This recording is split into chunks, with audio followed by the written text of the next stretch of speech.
C'est quand vous étiez à la radio, si je ne me trompe pas. Ah oui, mais quand on boit, c'est même pas les soucis, on est bourré de toute façon. Ouais. Non, j'ai bien traîné, oui, j'ai bu des bons coups Ouais. avec des gens... Vous dites que c'est des gros cons? Ouais, mais gros con, c'est un terme vraiment amical, je trouve, parce qu'entre gros cons, quand on a bu des coups, on rigolait vraiment bien, quoi. Mais j'ai l'impression que ça a été vraiment un souci, cette époque-là, Gérard. Non, pas du tout, non, j'ai pratiqué plusieurs radios, France Inter, RTL et Europe 1, non, je buvais des coups. Enfin, en face d'RTL, il y a un restaurant qui s'appelait Chez Zavi, je sortais de l'émission, je m'installais chez Zavi, je gagnais de l'argent, donc on était beaucoup à table. Zavi, c'est un restaurant qui était très réputé. Très bon, les tranches de foie de volaille, oui, les tranches de foie de veau, par contre, étaient grandes comme ma main. Mais oui, Jean-Pierre Coq. Excellent, mais on mangeait énormément. Parce qu'un jour, vous avez eu un souci avec une voiture, si je ne me trompe pas, en rentrant, à cause de l'alcool. Ah si, c'est vous qui l'avez dit dans une interview, j'ai tout scruté. Vous avez failli vous tuer à cause de l'alcool. Oh, c'est possible, mais alors vous savez, quand on est bourré, on oublie tout. Bah oui, bah dis donc. Bon, en tout cas, tout ça est un peu plus loin maintenant. Vous avez même un vignoble, si je me trompe pas. Mais non, j'ai pas un vignoble, j'ai quelques pieds de vigne. Ah bon, d'accord. Ah, je peux vous avez un vignoble. Oh non, j'ai pas de vignoble. Non, c'est quelques pieds de vigne que j'entretiens amoureusement. On appuie dessus, ça fait un peu de jus, mais c'est pas du vin du tout. Check-up, tout va bien, santé, nickel. Ouais. Vous faites gaffe? Ouais, mais je me couche tôt, on mange... François, mais François, la femme, dans la vie, si on est seul, bon, on a une vie, si on a des enfants, mais si on rencontre la personne, en fait, ça change tout. Et c'est la personne qui a tout changé dans votre vie? Elle a tout changé, elle n'a pas du tout insisté ni pour que je change déjà, elle a réglé les problèmes d'impôts, parce que ça vous ne l'avez pas noté, je dois adhérer aux impôts, ça vous l'a dit, donc elle a réglé ça, on s'est arrangé aimablement avec les gens. J'ai recommencé à travailler. Mais alors attends juste Gérard, parce que du coup vous me tendez une perche, mais vous aviez fait quoi avec les impôts? Vous aviez oublié de payer, c'est ça? Un peu, non. C'était toute l'époque de l'Institut? Ah non, c'était bien mieux que ça. À l'époque de la radio, j'avais pris un gars qui était conseiller fiscal, c'était son métier, donc je le payais. Et je lui disais, t'es sûr? Ah, pas de problème. Il me dit, mais tout est bien déclaré. Je lui disais, ah ouais, pas de problème. Et puis au bout d'un an, 2 ans, 3 ans, 4 ans, après j'ai rencontré François, et on est allé voir les gens des impôts. C'est mieux. Et j'ai dit à la dame, je crois que je vous dois des sous quand même. Oh là là, elle m'a dit oui. Et en fait, ça faisait 4-5 ans que je gagnais pas énormément, mais j'avais pas payé d'impôts. Donc le mec, c'était carrément un escroc. Ah d'accord. Et heureusement qu'on est allé le voir petit à petit. J'ai remboursé ce que je devais. Donc c'est elle qui vous a incité à faire ça en fait? Ah bah bien sûr, elle est auvergnate, donc c'est dans les... Ah d'accord, mais elle est fiscaliste votre femme? Pas du tout, non. Mais elle fait attention. Non, c'est une artiste. Qu'est-ce qu'elle a évité d'autre, votre femme? Elle a évité, je sais pas, elle m'a sauvé la vie en fait. Elle vous a sauvé la vie carrément? Oh bah oui, je vais le dire. Non, mais elle m'a sauvé la vie dans la mesure où ma vie a complètement changé. Ma vie a changé. Mais c'est fort, sauver la vie, ça veut dire que ça n'allait pas. Non, mais si, ça allait bien, mais il y a des moments où on risque d'avoir des accidents, si on a vu, ou des choses qui peuvent transformer la vie. Non, elle était là, c'est très bien. D'accord, donc je me trompe pas quand je disais des petites choses tout à l'heure. Bon allez, on y va. Vous êtes la voix d'Intermarché, on embrasse Auchan, Super U, mais ça c'est vrai, vous êtes dans plein de pubs pour Intermarché, à la radio notamment si je me trompe pas. À la radio, mais ils avaient inventé un truc extraordinaire, ça s'appelait les dramatisations. Alors, c'était quoi? C'était simplement, par exemple une fois les mousquetaires ont acheté 150 tonnes de homards vivants au Canada. Je suis allé au Canada, mais il y a une sorte d'espionnage industriel, tout le monde veut savoir. Je suis arrivé un samedi soir, à côté de Montréal, j'ai pris un avion le lendemain, le dimanche, qui m'a emmené là où on a énormément de homards, en fait. Le dimanche matin, j'étais dans un endroit avec un gars, on ne comprenait absolument pas ce qu'il disait. Moi, je comprenais quand même, il parlait comme ça et tout. Et il m'a montré les homards, donc je faisais des interviews en 45 secondes. Mais j'avais de l'entraînement, donc je faisais 45 secondes en 45 secondes. C'est cool, ce qui fait qu'il n'y avait pas de montage. Je reprenais l'avion le soir, de manière à ce que personne n'ait vu que l'Intermarché avait essayé. On rentrait, et après j'étais sur le tarmac de l'aéroport, et il y avait 2 avions extraordinaires, pleins de homards vivants. Ils les ont rapportés, évidemment, en France, et les gens d'Intermarché ont vendu 160 tonnes de homards vivants en 1h30. C'est fou ça. En fait, Ouais, c'est une technique magnifique. magnifique. Ah ouais, non, ça, mais à faire, c'était top. Une photo, la photo d'une femme, une actrice mythique. Ah, Vous la reconnaissez? Frau Schneider. Ah, Ouais, je pense ouais. qu'on peut la mettre en plein écran cette femme parce que rien que pour ma maman qui regarde l'émission, Ah ouais, c'est ouais. l'actrice préférée de ma mère. Ah Elle oui. s'appelle Romy Schneider, évidemment. Ah oui, ma mère adore. Ah ouais, bon, c'est. Alors vous pouvez dire à votre mère qu'elle était vraiment sympa. Ah bah oui, elle Ouais. est contente. Alors moi, c'était mon premier film, j'avais jamais fait de cinéma, donc je l'ai vu sans a priori de star, etc. Et C'est elle- la passante du sans souci. Voilà, elle était film. top. Et donc gentille, pas Ah ouais, star. on parlait allemand à l'école, enfin au lycée j'avais appris l'allemand, il paraît que je parlais bien, maintenant j'ai tout oublié. Donc je racontais Erlkönig, c'est une poésie vachement triste. L'enfant est en train de mourir dans les bras du père, le père il est à cheval et il va, alors l'enfant meurt, c'est Bereitet so spät durch Nacht und Wind, je lui racontais ça, elle était morte de rire, parce que c'est une poésie d'école. Ouais.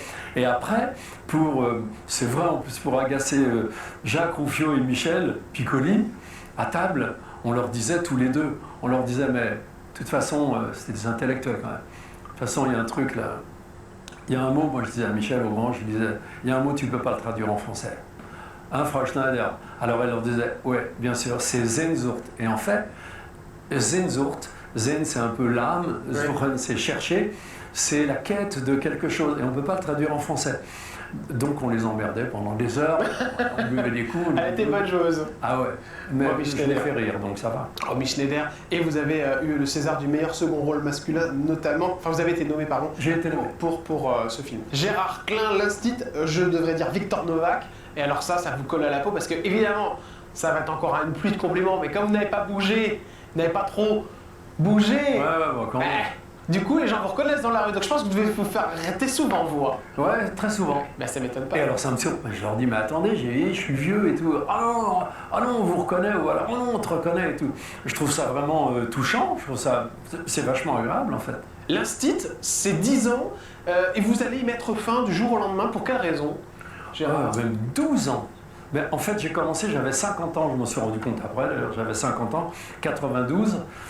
Et en 2004, j'avais 62 ans.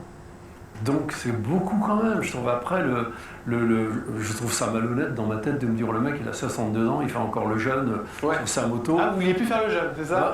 Quand on est vieux, il vaut mieux pas faire le jeune. Vous aviez peur de faire le vieux beau, c'est ça? Non, il faut assumer, je trouve.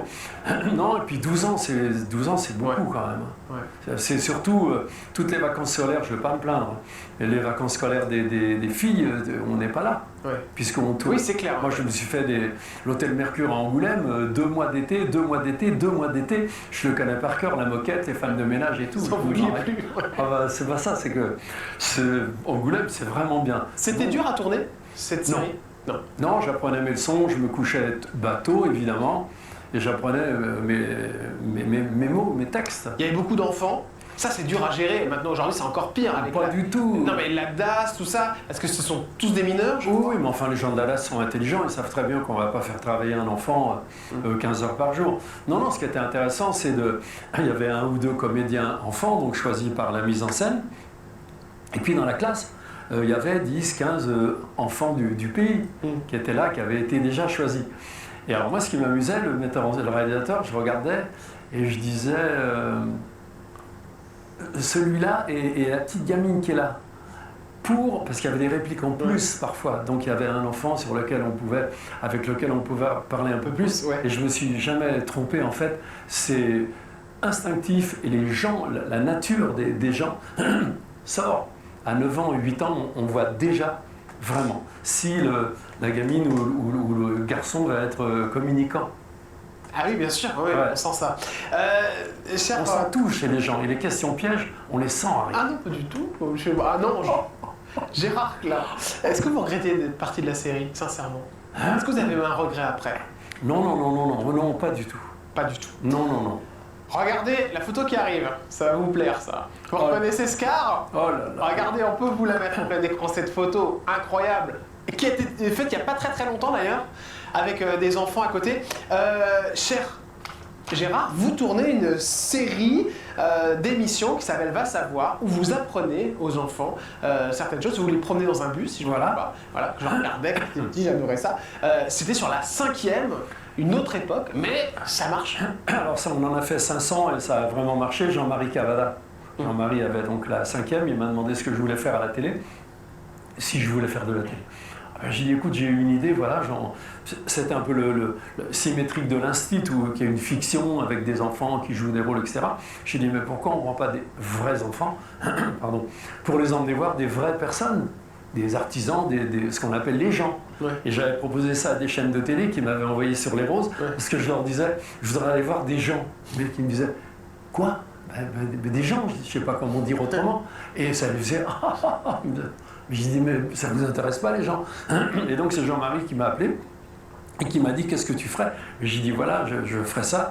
Le car jaune comme les school bus américains pour rappeler ça. Bien sûr, oui. Et puis il va savoir, là on a bien rigolé. En fait, j'aime bien rire. J'aime bien rire en travaillant. Le bus existe toujours? Il existe toujours. Il a été racheté, la maison Ourtoul a été vendue, il a été racheté par une société de cars et il est restauré, il est neuf. Comme neuf.